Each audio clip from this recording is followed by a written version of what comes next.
Doctor కావటమే మీ లక్ష్యమా? MBBS సీట్ల guidance కోసం తప్పక విచ్చేయండి మెగా ఎడ్యుకేషన్ మేళా. నమస్తే, నేను Keshav. Welcome to Suman TV. తెలంగాణలో హైడ్రా పేరుతో మొదలైనటువంటి వ్యవహారం హైడ్రామాగా మారిపోతుందా? సుదీర్ఘమైనటువంటి విదేశీ పర్యటన ముగించుకుని హైదరాబాద్ రీచ్ అయినటువంటి సీఎం రేవంత్ రెడ్డికి ఇదొక కొత్త తలనొప్పి తీసుకురాబోతుందా? సీనియర్ పొలిటీషియన్ దానవ్ నాగేందర్ అధికారులపైన ఎందుకు మండిపడుతున్నాడు? అసలు హైడ్రాకి నిర్దేశించినటువంటి లక్ష్యాలు ఏంటి, జరుగుతున్న పనులేంటి? ఈ అంశాలపైన విశ్లేషణ చూద్దాం. మనతో పాటు అనలిస్ట్ చంద్ర శ్రీనివాస్ గారు. నమస్కారం. నమస్కారం అండి. హైడ్రా అసలు ఏంటి? హైడ్రా ఆల్రెడీ జిహెచ్ఎంసీ ఉంది, హెచ్ఎండిఏ ఉంది, అలానే ఇంకా వివిధ రకాల వాటర్ బోర్డులు కానీ డిజాస్టర్ మేనేజ్మెంట్ కానీ ఇవన్నీ విడివిడిగా ఉన్నాయి. ఇప్పుడు వీటన్నిటినీ కలిపి ఒకటిగా చేయాలి హైడ్రా అనేటువంటి పేరుతో. అర్బనైజేషన్, హైదరాబాద్ పట్టణీకరణ, హైదరాబాద్ పరిసర ప్రాంతాలు ముఖ్యంగా ఔటర్ రింగ్ రోడ్డు పరిధిలో ఉన్నటువంటి ప్రదేశాలన్నింటినీ ఒక యూనిట్గా మార్చాలని రేవంత్ రెడ్డి గారు సంకల్పించారు. సో ఏం జరుగుతుంది? అధికారులపైన రాజకీయ నాయకులు సవాళ్ళు ప్రతి సవాళ్ళు విసరాల్సినటువంటి పరిస్థితి ఎందుకు వస్తుంది?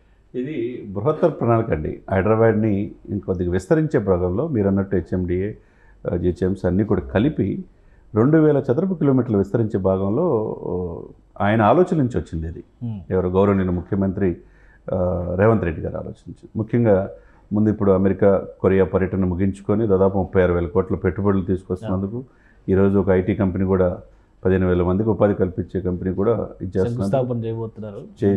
అందుకు ముఖ్యంగా రేవంత్ రెడ్డి గారిని మనం ప్రశంసించాలి. హైదరాబాద్ని fastest growing city in the world 2030లో ఈ ప్రపంచంలోనే అత్యంత ఆకర్షణీయమైన నగరంగా హైదరాబాద్ రూపాంతరం చెందుతుంది. లక్షల కోట్ల రూపాయలు పెట్టుబడులు ఐటీ కంపెనీల ద్వారా ఆదాయం వస్తుంది. ఆ విధంగా అన్ని మల్టిపుల్గా డైమెన్షన్లో హైదరాబాద్ డెవలప్ అవుతుంది. దాంట్లో మరింత సరళీకరంగా హైదరాబాద్ని సుందరీకరణ చేసే భాగంలో హైడ్రా అనేది వచ్చింది. అది వాస్తవం. దాన్ని విస్తరించాలి. సరిహద్దుల్లో దాదాపు అంటే Hyderabad disaster response asset protection authority HYDRAA అంటే. దానికి కమిషనర్గా సర్వాధికారాలు ఏవి రంగనాథ్ గారికి అప్పచెప్పారు. ఆయన పేరు తెలియని లేరు. ఉభయ తెలుగు రాష్ట్రాల్లో అనేక క్రిటికల్ కేసుల్లో విత్ ఇన్ షార్ట్ టైంలో పరిష్కరించి తనకు పేరు తెచ్చుకున్న వ్యక్తి. లాస్ట్గా మల్టీ జోన్ 1 నుంచి ఇన్స్పెక్టర్ జనరల్ ఆఫ్ పోలీస్ గారి నుంచి ఆయన్ని ఏరుకోరి రేవంత్ రెడ్డి గారు తీసుకొచ్చారు. 3,000 మంది సిబ్బందితో స్వయం ప్రతిపత్తి గల అథారిటీగా హైడ్రాని రేవంత్ రెడ్డి గారు పెట్టాడు. ఎందుకంటే రియల్ ఎస్టేట్కి మీద ఆయనకు అనుభవం ఉంది కాబట్టి హైదరాబాద్ ఏ విధంగా విస్తరించాలి, హైదరాబాద్ పరిధిని ఏ విధంగా తీసుకెళ్ళాలి. దీంట్లో ముఖ్యంగా ఏంటంటే నాలాలు అంటే కాలువల మీద చెరువులను ఆక్రమించుకున్నారు. చివరికి హుస్సేన్ సాగర్ కూడా 21% ఆక్రమించుకొని భవనాలు కట్టారంటే కొన్ని చెరువుల్లో 100% చెరువులే లేకుండా పోయినాయి. అంటే మన ప్రకృతిని మనం విధ్వంసం చేస్తే ఏమవుతుందండి? మనం ఇప్పుడు సముద్రాలు లేవు హైదరాబాద్కి, హుస్సేన్ సాగరే సముద్రంగా భావించాలి. అదొకటి హుస్సేన్ సాగర్ కూడా ఆక్రమించుకున్నారంటే గత దశాబ్ద కాలంగా ఎక్కువగా ఆక్రమణకు గురైనవి. దాంట్లో ఎవరు పెద్ద తలకాయలైనా కంప్లీట్గా ధ్వంసం చేయాల్సిందన్నారు. ఆయన వచ్చాడు రంగనాథ్ గారు. ఒక నెల కూడా కాల. ఆయన ఫస్ట్ పాయింట్ ఏంటంటే ఈయన ఏదైతే నాలాలు అక్రమకులు అయినాయో కంప్లీట్గా ఇది చేస్తాం, తర్వాత అక్రమార్కులు భరతం పడతామని చెప్పాడు. ఆ దిశగా ఆయన పని ఆయన చేసుకుంటే. ఏమైంది దానవ్ నాగేంద్ర గారు ఎందుకు అంత మండిపడుతున్నారు రంగనాథ్? దానవ్ నాగేంద్ర గారి ప్రాబ్లం ఏంటంటే నందగిరి హిల్స్లో పార్కులు వాళ్ళు అసోసియేషన్ వాళ్ళంతా మొత్తం ప్రొటెక్షన్ ఏర్పాటు చేయండి అండి, పార్కులు కూడా ఆక్రమించుకుంటున్నారు, మీరు సమర్థవంతమైన ఆఫీసర్ పేరుందని చెప్పేసి వాళ్ళు అసోసియేషన్ పెట్టారు. ఆ దిశగా మొత్తం కంప్లీట్గా ఎక్కడైతే పార్కు పరిధిలో ఆక్రమకులైనయో ధ్వంసం చేసేసి హైడ్రా అంటే నిర్దాక్షిణ్యంగా వాళ్ళు నేల కూల్చేస్తారు కట్టడాలు, అక్రమ కట్టడాలు. ఇప్పుడు ఎంత ఫ్రీ హ్యాండ్ ఇగిపోతే అండి, 2,000 చదరపు కిలోమీటర్లు, 27 మున్సిపాలిటీలు, దాదాపు 33 పంచాయతీలు, తర్వాత స్వయం ప్రతిపత్తి అథారిటీ, 3,000 సిబ్బంది, దీనికి 200 కోట్లు. జిహెచ్ఎంసీ కూడా ఇందులో ఈ పరిధిలోకి వచ్చేసింది. దీనికి హైడ్రా పరిధిలో పోలీస్ స్టేషన్ కూడా వచ్చేస్తున్నాయి. అంటే ఇక్కడ ఏంటంటే ఫుల్ పవర్స్ ఇచ్చి రేవంత్ రెడ్డి గారు దీనికి చైర్మన్గా, ముఖ్యమంత్రి గారు కమిషనర్గా ఈయనకు పూర్తి అధికారాలు ఇచ్చి డైరెక్ట్ యాక్సెస్ ఇచ్చారంటే ఎంత ఆలోచించి ఎంత దూరదృష్టితో రేవంత్ రెడ్డి గారు ఇచ్చి ఉంటారు. మరి దీనికి పరిధిలో ఆయన ఆలోచనలకు అనుగుణంగా ఎమ్మెల్యేలు కావచ్చు, మంత్రులు కావచ్చు వెళ్ళొచ్చు కదా. ఎవరు మాట్లాడకుండా ఒక దానవ్ నాగేంద్రే దీని పట్ల ఆయన్ని రంగనాథ్ గారిని డైరెక్ట్గా మాట్లాడతాం, ఎవరో అసంతృప్తి ఉన్నట్టున్నాడు, పదవులు వెళ్ళిపోతాడు ఈరోజు రేపు, మేము చిరస్థాయిగా ఎక్కడే ఉంటామంటే ఎవరు చిరస్థాయి కాదు. ఇక్కడ అధికారులు వాళ్ళు రూల్ ప్రకారం వెళ్తారు. ఇప్పుడు ఈరోజు వచ్చాడు రేవంత్ రెడ్డి గారు దృష్టికి తీసుకెళ్తున్నారు. ఆయన కూడా నోటీసులు జారీ చేశారు.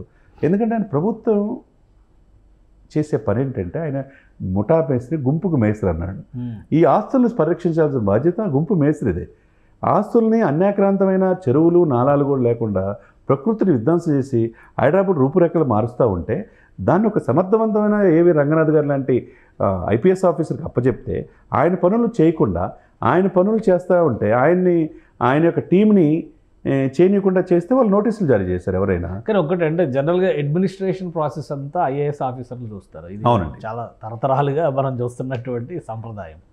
హైడ్రాలో అడ్మినిస్ట్రేషను, పోలీసింగ్, తర్వాత డిజాస్టర్ మేనేజ్మెంటు, ఈవెన్ ట్రాఫిక్, ఇవి మొత్తం కూడా కంబైన్ చేసి ఒక ఐపీఎస్ ఆఫీసర్ చేతిలో పెట్టడం పైన కూడా కొన్ని విమర్శలు వస్తున్నాయి. సో దీన్ని ఏ విధంగా చూడాలి? ఇక్కడ విమర్శించే వాళ్ళు ఎప్పుడు విమర్శిస్తుంటారండి. ఇక్కడ ఏంటంటే ఇక్కడ ఒక అధికార పార్టీకి సంబంధించిన ఎమ్మెల్యేని విమర్శించడం అనేది ఇక్కడ చూడాలి మనం. ఇక్కడ బీజేపీ మాట్లాడట్లా, మజ్లిస్ మాట్లాడుతున్నా. ఇప్పుడు అట్లా అనుకుంటే మజ్లిస్ పరిధిలో ఒక ఎమ్మెల్యే పరిధిలో ఉన్న ఆయన పేరు మీద ఒక బిల్డింగ్ కడితే మొత్తం నేల కూర్చేశారు, 3 అంతస్తుల బిల్డింగ్. ఎవరిని వదులుతారు ఇక్కడ? ఎవరెవరు పెద్ద తలకాయలను వదిలిపెట్టే ప్రసక్తి లేదు. ఆయన ఫ్రీ హ్యాండ్ ఇచ్చారు కాబట్టి ఆయన డ్యూటీ ఆయన చేస్తున్నాడు. క్షేత్రస్థాయిలో పర్యటన చేస్తున్నాడు. 1 మంత్లో మంచి పేరు తెచ్చుకున్నారు. విమర్శనవాదులు కూడా ప్రశంసిస్తున్నారు.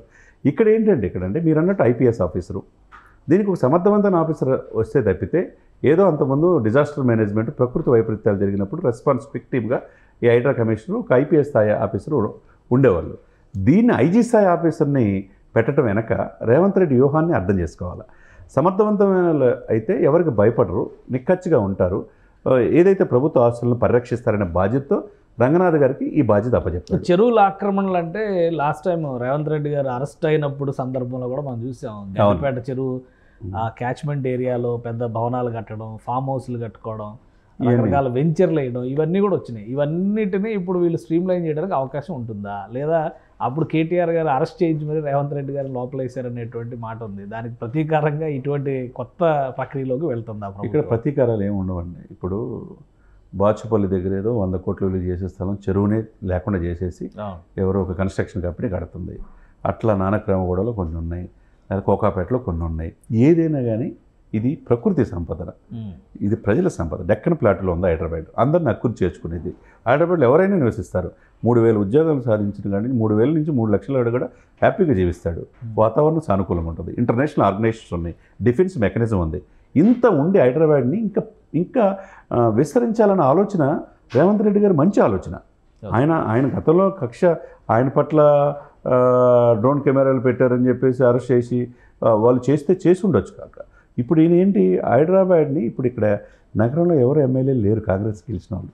బీఆర్ఎస్ ఎమ్మెల్యే ఉన్నారు. బీఆర్ఎస్ ఎమ్మెల్యేలు ఆల్మోస్ట్ కాంగ్రెస్లో చేరిపోయారు. ఇక్కడ వ్యతిరేకత ఏమి లేదు.